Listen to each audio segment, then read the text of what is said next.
born on a balmy summer day in Kilsyth, West Virginia. I am Anna Frances Clark.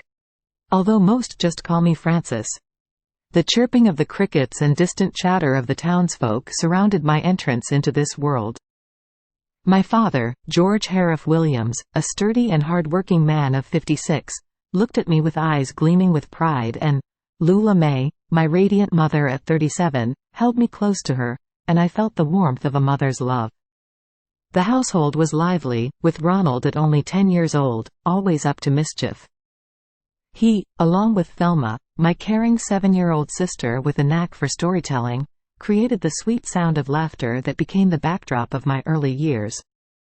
By 1920, the winds of change brought our family to Boone County.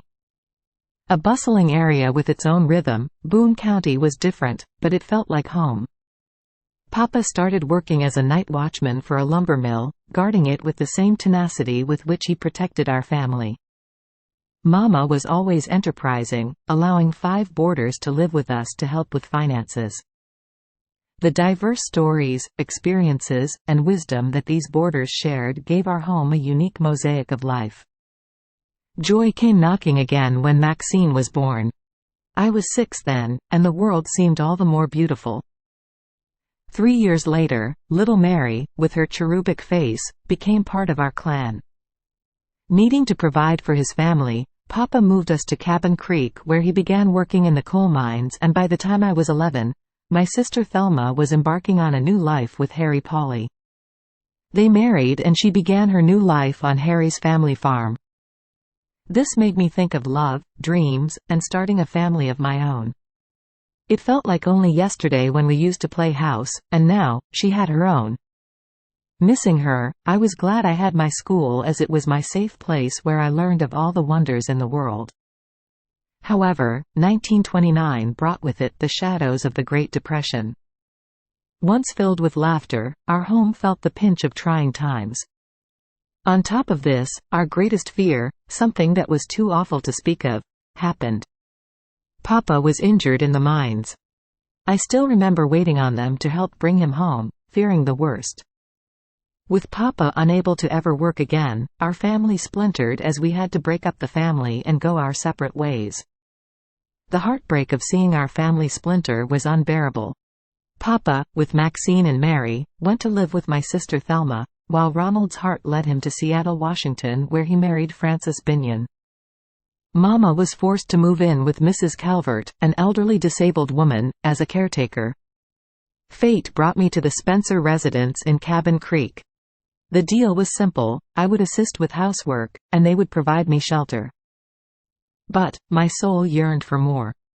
Looking like the 9th grade would be my last, the weekly dances at the local community center became my escape. The rhythm of music, the freedom of expression, I loved it all. This is where the most exciting and life-changing thing happened in September 1931. That's when Lonnie Clark walked into my life. We instantly bonded, laughing, and dreaming together. But he had his demons, jealousy being one. After a heart-to-heart, we made a pact. I would renounce dancing, the thing that he was most jealous of, and he would give up alcohol. True to our words, we never went back.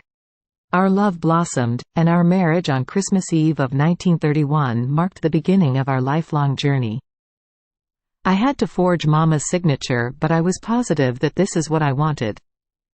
We went to the Justice of the Peace in Charleston, where we were joined together for life. Afterward, we lived with Lonnie's parents, John and Eva, until 1933 when we moved into a small shack in East Bank. It was small and run down, but it was our first place, so it will always have a special place in my heart. Lonnie worked hard at his job at the C&O Railroad providing our necessities. Life threw us another curveball with a miscarriage in 1933, the pain of which still echoes in the quiet moments. But a silver lining appeared in June 1934 with the birth of our daughter, Mabel. By this time, Papa, with his graying hair and wise eyes, moved in with us. He would rock Mabel and pray over her, his comforting presence giving her such joy. The circle of life continued though, and Papa breathed his last in 1935.